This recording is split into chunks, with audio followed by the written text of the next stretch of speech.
بموجب المادة 76 من الدستور العراقي، يكلف مرشح الكتلة البرلمانية الأكبر عددا بتشكيل الحكومة، وبما أن القوى السياسية الشيعية بتحالفها تكون هي التكتل البرلماني الأكبر، يكون مرشح رئاسة الحكومة من بين مرشحيها، رغم أن الدستور لا يحدد قومية أو طائفة رئيس.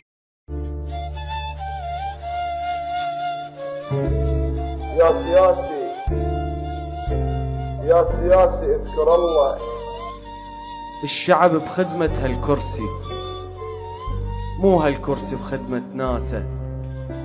ولو يجرح إحساسي ما أجرأ واجرح إحساسه.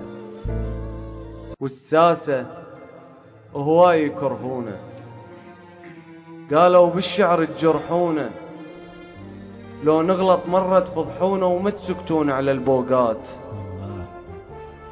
راح نغير بالاسلوب وما نكشف كل المحجوب، وحتى اصير اني المحبوب ما داعي بحق النفطات. راح اسأل صاحب هالكرسي لو فد يوم ويانا يمسي، ايش بيه هذا اللاعب مسي بكأس العالم هذا الفات. اسأل عن احوال الطوبة، ما اسأل ايش نحط بالصوبة. نتغدى ونتعشى بروبة وما نشكيل على المأساة.